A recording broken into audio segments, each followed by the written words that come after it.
Children, today we are going to discuss differentiability. In class 11 we have also discussed how to form the derivative. So we will continue that topic. Let fx be a real function and we assume that there is a point A in fx. So we have learned that f dash a will be limit x tends to a fx minus fa upon x minus a. Okay. So that means the limit of this term exists. So whenever the limit exists, that means the left hand limit is equals to right hand limit. So if the derivative, the limit of this derivative slope exists, that means the left hand derivative will be equal to a right hand derivative. Right? So let's see how to calculate left hand derivative and right hand derivative. Suppose in this formula we assume that x equals to a minus h. So from here we can say that if x tends to a, then the value of h tends to 0. So that means if we change the limit from x tending to a to h tends to 0, what we'll get? F a minus h minus fa upon a minus h minus a. So here a will be cancelled out. So the formula for left hand derivative will be limit h tends to 0 f a minus h minus fa upon minus h. Right, children? Similarly, we have to calculate the right hand derivative. So here we will assume that the value of x is a plus h. So when x tends to a, the value of h tends to 0. Limit h tends to 0, f a plus h minus fa upon a plus h minus a. Then a will get cancelled. So what will get the formula for right hand derivative? Limit h tends to 0, f a plus h minus fa upon h. So when this left hand derivative and right hand derivative becomes equal, then we can say that the derivative of the function exists or the function is differentiable. Right, children? Note down please.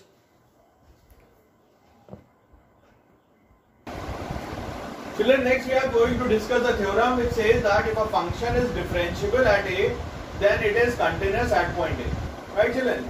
In other words, we can say that all the continuous functions are not differentiable, but all the differentiable functions are continuous. Right? So this is the formula for finding the derivative at a. F dash a equals to limit h tends to 0 f a plus h minus fa upon h. Right, children?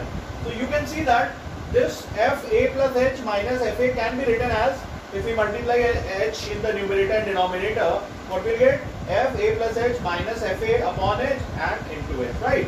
Now when we apply the limit h tends to 0, both sides, left hand side and right hand side, okay, then from the algebra of the limit, what we'll do? We'll separate the functions.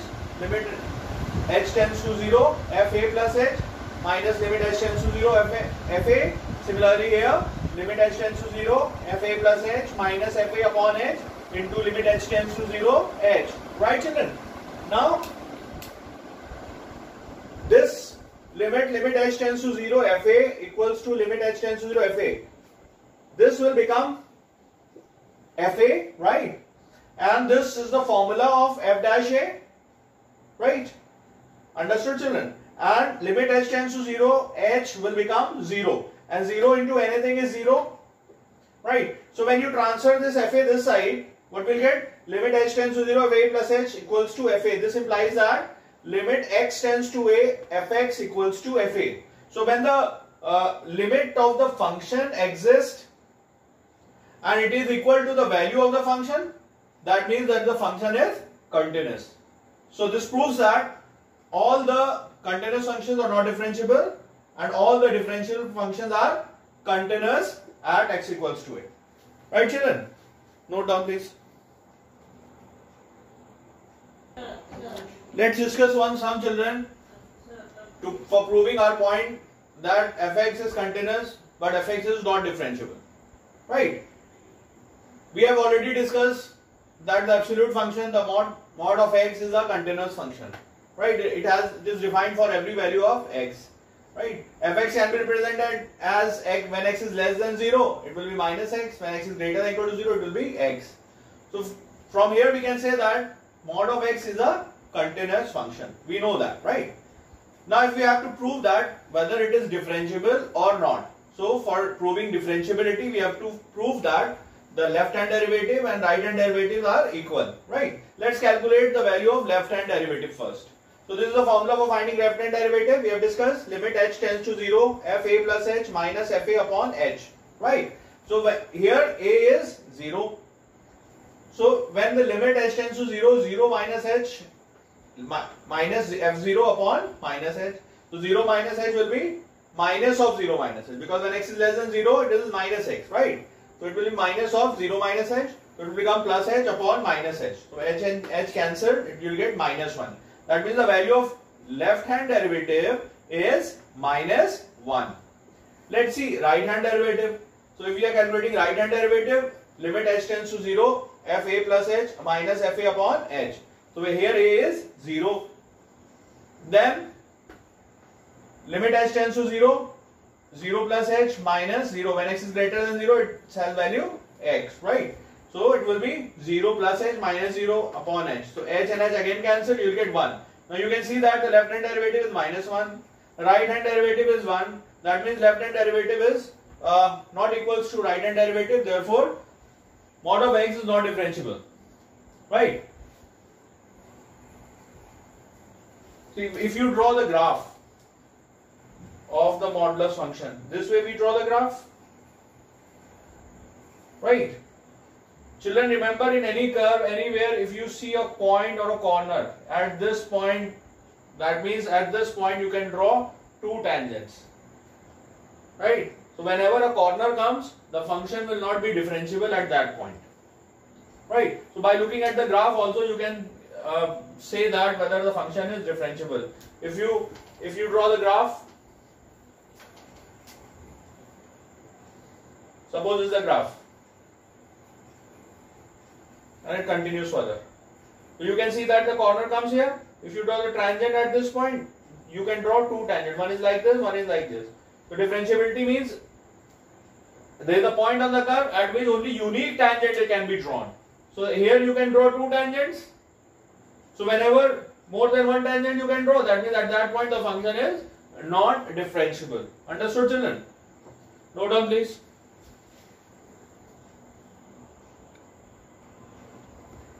Let's see this sum, children. Here we have to check that the function for continuity at x equals to 1 and differentiability at x equals to 2. And the function that is given to us when x is greater than 0 and less than 1, 5x minus 4.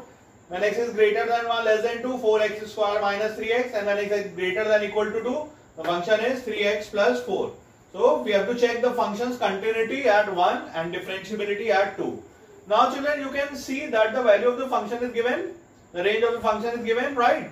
So you can see that x equals to 1 is not defined. There is no value which is given x equals to 1 for the function, right? That means we can say that f1 does not exist or fx is not defined at 1. So when fx is not defined at 1, that means it is not continuous. What we have studied about continuity, that the value of the limit exists at that point is equal to the value of the function at that point, right children?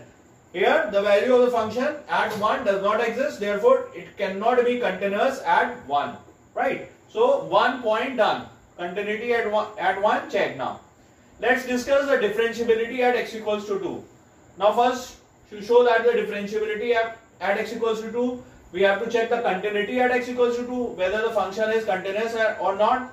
So here we can easily tell that it is continuous, right? But if you have to check whether it is continuous or not, let's see how we show that. So for continuity, we have to calculate the left hand limit, the right hand limit and the value of the function at that point.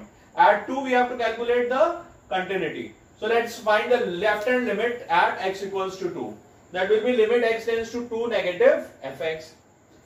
So when x is less than 2, the value of the function is 4x square minus 3x. So when x tends to 2 negative, 4x square minus 3x. Let x equals to 2 minus h. So when h tends to 0, it will be 4, 2 minus h to the whole square minus 3, 2 minus h. Okay.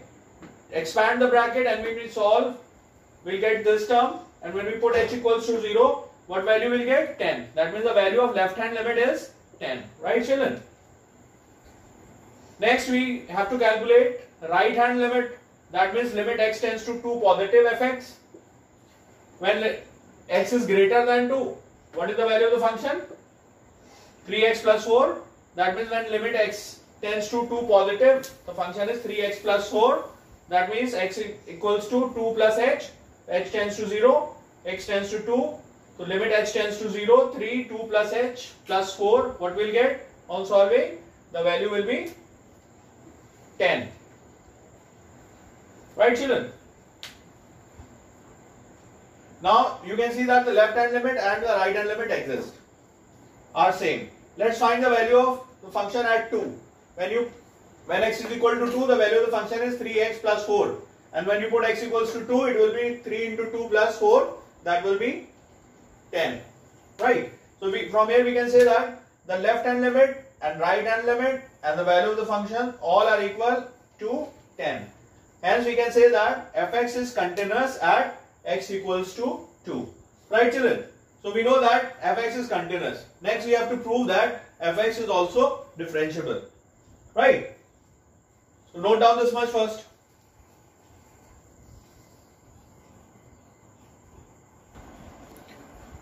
Now children, we have proved that fx is continuous. Let's see how we can prove that fx is differentiable.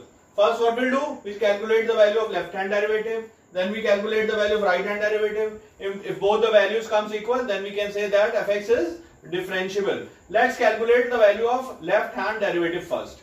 So finding the left hand derivative, the formula is limit h tends to 0 f2 minus h, because at 2 we are calculating the left hand derivative. We are checking the differentiability. Minus f2 upon minus h.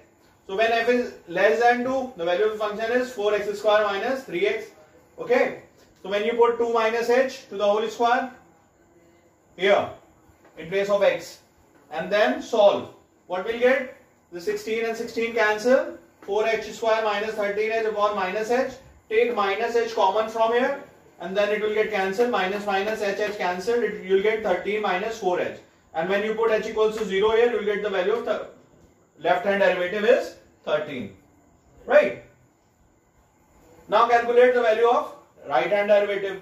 This is the formula for right hand derivative. Limit h tends to 0, f2 plus h minus f2 upon h. So when function is greater than 2, the value of the function is 3x plus 4. So here we are going to put x equals to 2 plus h. So what you get? 3 into 2 plus h plus 4 upon h. And when you multiply, what you get? 6 plus 3h plus 4 minus 10 upon h. So 6 plus 4, 10 plus minus 10 cancel. So what you get? 3h upon h. H cancel. What you get? 3. That means the value of left hand derivative is 13. The value of right hand derivative is 3. Right? So that means the value of left hand derivative and right hand derivative are not equal. So therefore when they are not equal, left hand derivative and right hand derivative, then we can say that fx is not differentiable at x equals to 2. Right? Note down please.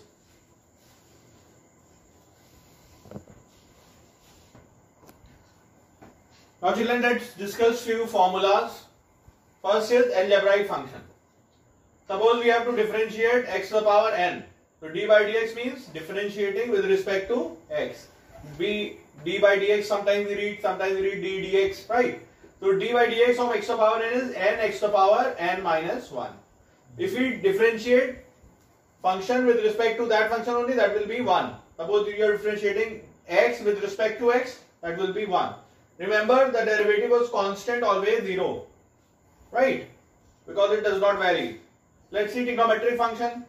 D by dx of sin x, cos x, d by dx of cos x minus sin x.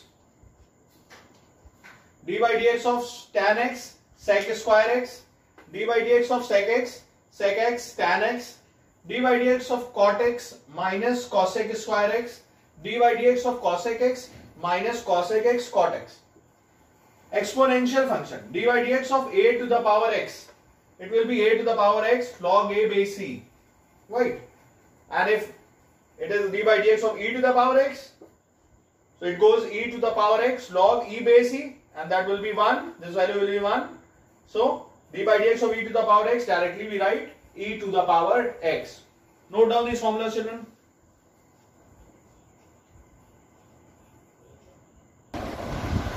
Children, let's see few more formulas.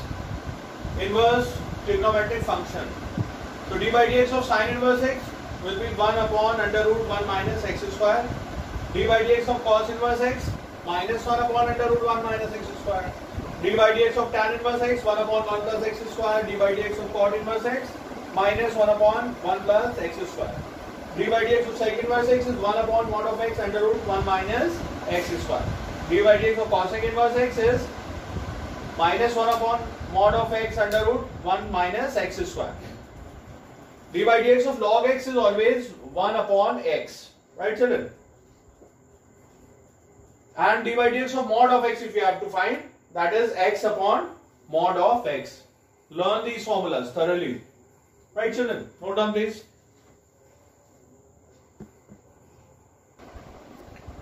Children, next we are going to discuss about the algebra of derivatives. Suppose we have to differentiate constant into the function is written. D by dx of lambda fx. And lambda is any constant, then what we'll do? We can take out lambda outside, it will be lambda times of d by dx of fx. For example, suppose it is written d by dx of 3 sin x. Then 3 can come outside, it will be 3 d by dx of sin x. Okay? We only differentiate the function, right? Suppose if we have to differentiate two functions, in between plus and minus is written, addition subtraction is there, then what we'll do? We differentiate first function, then sign, then next function. If it's plus is there, we put plus sign. Minus is there, we put minus sign. Suppose, take example, d by dx of sin x plus x square. So what we'll do? D by dx of sin x plus d by dx of x square. If minus sign is there, then minus sign will come here, right? Next, children, is product rule.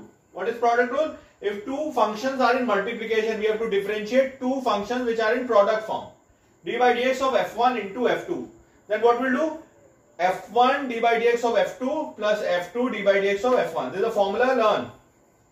Whenever you see two functions in product form, we apply the product rule for differentiation. And for division, we apply quotient rule. If two functions are in division and we have to differentiate those two functions, d by dx of f1 upon f2, that will be denominator f2 square, then numerator f2 d by dx of f1 minus f1 d by dx of f2. Right, children? Note down, please.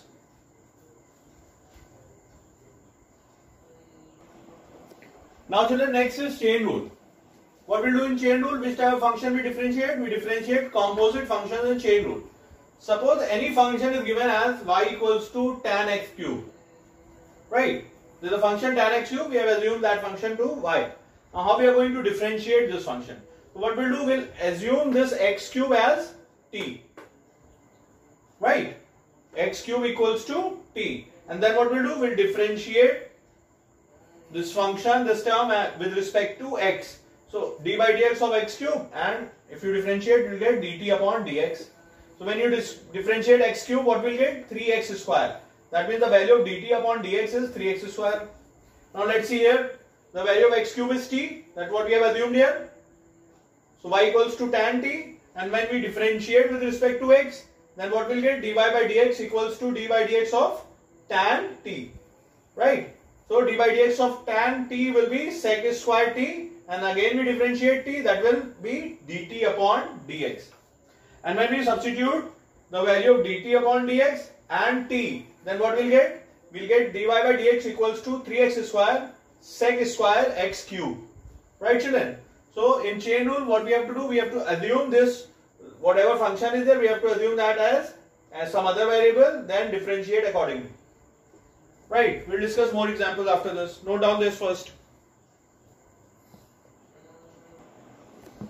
Children, let's see another example. Suppose the function is given cos 3x plus 4 and we have to differentiate this function. What to do? Differentiating with respect to x.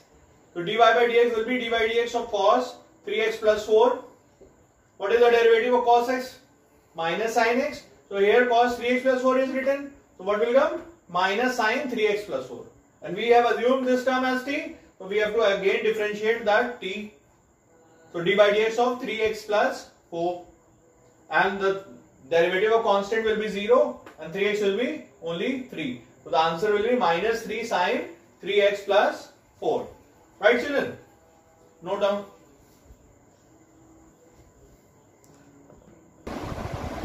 Let's see few more sums, children. Suppose the question is y equals to x cube sin x. Now here you can see that x cube is an algebraic function and sin x is a trigonometric function. So what we are going to apply? We are going to apply product rule here. Differentiating with respect to x, dy by dx will be dy by dx of x cube sin x. So this is first function, this is second function. So what we'll do? First function, differentiation of second function, plus second function, differentiation of first function. So when you differentiate sin x, we'll get cos x, and when you differentiate x cube, we'll get 3x square. So the dy by dx will be x cube cos x plus 3x square sin x. That will be our derivative. Right? See next question, children. Here it is written sin x plus cos x upon sin x minus cos x. We have to calculate the derivative of this function. Differentiating with respect to x.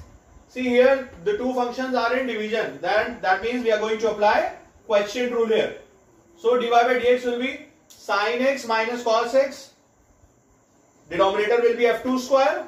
Denominator is sin x minus cos x. So denominator will be sin x minus cos x square.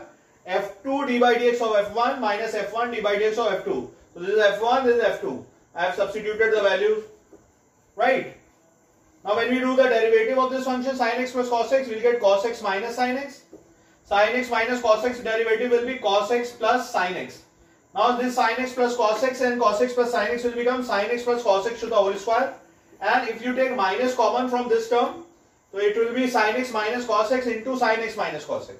So that will be sin x minus cos x to the whole square. Now you can see, children, minus is common in both the terms. So I have taken minus common here. Right? So this will become a minus b to the whole square plus a plus b to the whole square. We know the formula, 2a square plus b square. So it will be minus times of 2 bracket sin square x plus cos square x. And denominator you can see sin square x plus cos square x is value 1. And this is the formula, 2 sin x cos x is sin 2x. So this again value 1, sin square x plus cos square x. So what is the answer? Derivative minus 2 upon 1 minus sin 2x. Right, children? Note down.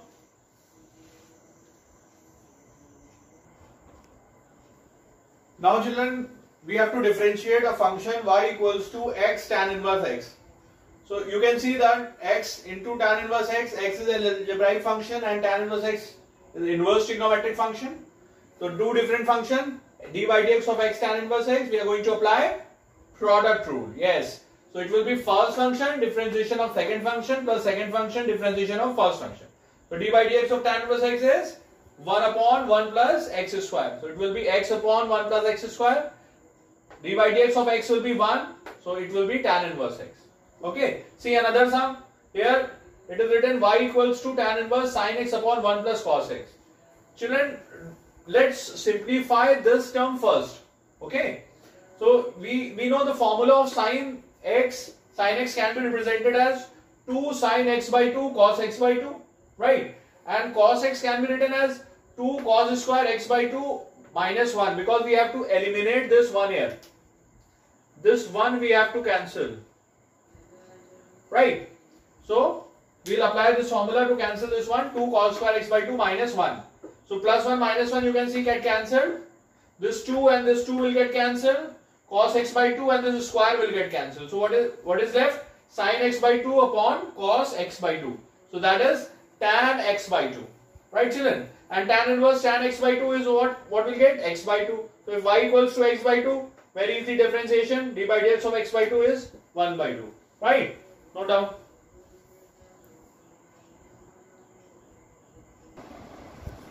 Let's see this sum, children. Here it is. We are given with y equals to cos inverse 1 minus 2x square. Okay. Just remember the formula of cos 2x. You know, 1 cos 2x can be written as 1 minus 2 sin square x. So we can convert this as in cos 2x formula, cos 2 theta formula. So what we'll do, we'll assume x equals to sin theta. So when x equals to sin theta, that means theta will be sin inverse x. So when you put the value of x here as sin theta, it will become cos inverse 1 minus 2 sin square theta. And 1 minus 2 sin square theta is cos 2 theta. So cos inverse cos 2 theta will be only 2 theta. So if you put the value, substitute the value of theta from here, So y equals to 2 sine inverse x. Now see, it has become very easy. Y equals to 2 sine inverse x, differentiating dy by dx will be 2 upon 1 minus x square, under root 1 minus x square, derivative of sine inverse x. Understood, children? Note down.